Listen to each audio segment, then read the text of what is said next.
Assalamualaikum warahmatullahi wabarakatuh. Apa kabar anak soleh dan soleha?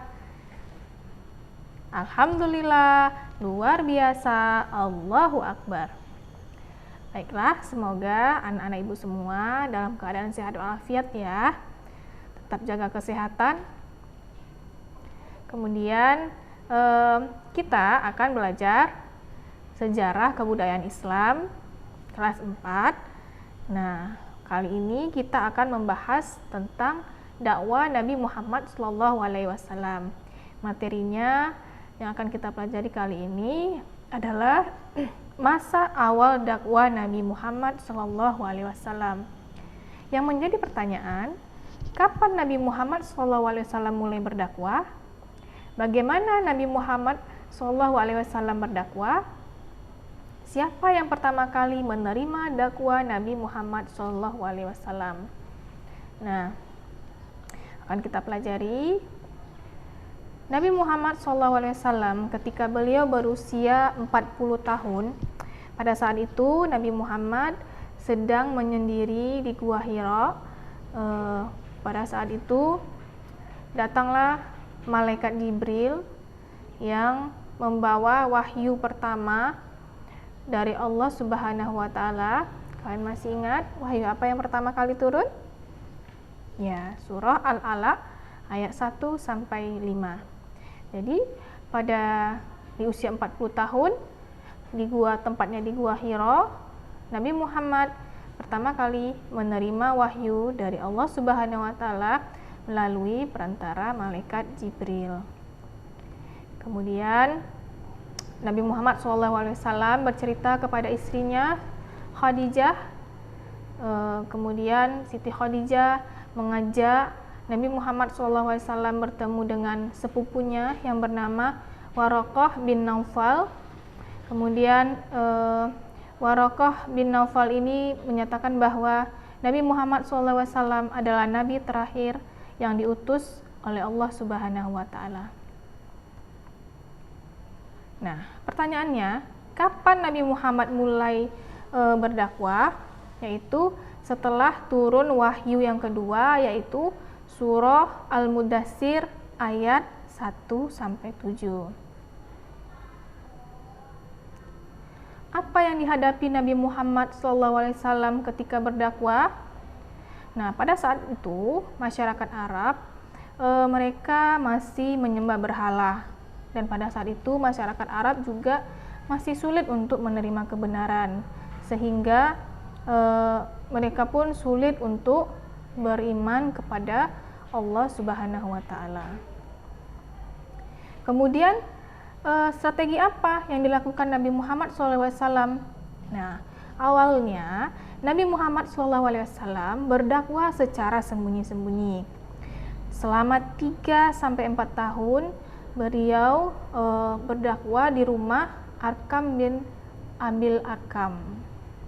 Nah, di rumah beliau inilah Nabi Muhammad berdakwah, menyampaikan ajaran-ajaran tentang Islam.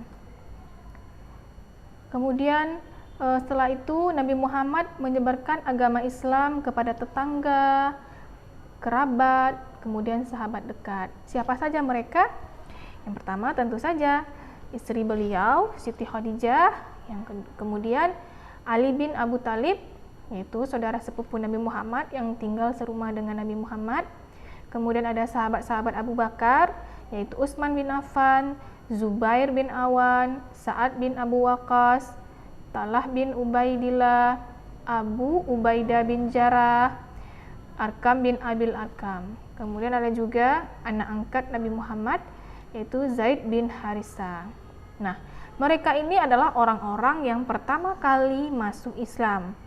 Orang yang pertama kali masuk Islam ada istilahnya disebut dengan as-sabiqul awwalun. Ingat, as-sabiqul awwalun, orang yang pertama kali masuk Islam. Kemudian setelah 4 tahun kenabian, Nabi Muhammad baru berdakwah secara terang-terangan. Ini ketika turunnya surah Al-Hijr ayat 94 yang artinya, maka sampaikanlah Muhammad secara terang-terangan segala apa yang diperintahkan kepadamu dan berpalinglah dari orang yang musyrik. Nah, setelah turun ayat ini, Nabi Muhammad baru melaksanakan dakwah secara terang-terangan karena sudah diperintahkan oleh Allah Subhanahu wa taala. Nah, bagaimana caranya Nabi Muhammad berdakwah secara terang-terangan? Beliau mengundang kerabat dan orang terpandang dari kalangan Quraisy dalam perjamuan makan. Kemudian dalam perjamuan tersebut Nabi Muhammad menyampaikan ajaran yang benar kepada mereka. Bagaimana tanggapan mereka? Hanya sedikit ternyata yang menerima, sementara banyak yang menolak. Siapa saja mereka yang menerimanya? Salah satunya Hamzah bin Abdul Muthalib dan Umar bin Khattab. Sementara yang menolak, ada yang menolak secara kasar, ada yang menolak secara halus.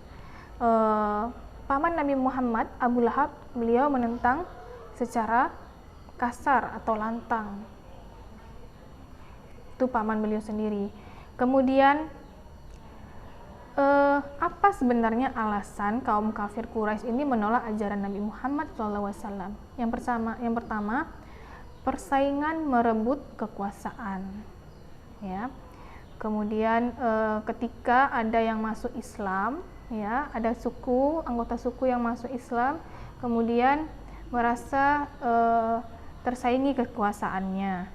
Kemudian hilangnya kasta karena dalam Islam itu tidak boleh ada perbudakan. Kemudian merasa memiliki status sosial yang tinggi. Yang keempat, hilangnya perdagangan patung. Nah, kalau sudah masuk Islam kan tidak boleh lagi menyembah patung. Jadi pedagang-pedagang patung itu nanti akan rugi. Nah, inilah alasan-alasan kaum Quraisy menolak ajaran Nabi Muhammad. Bagaimana perasaan kamu bila ada orang yang kita ajak untuk berbuat kebaikan tetapi mereka menolak? Ayo, bagaimana perasaan kalian?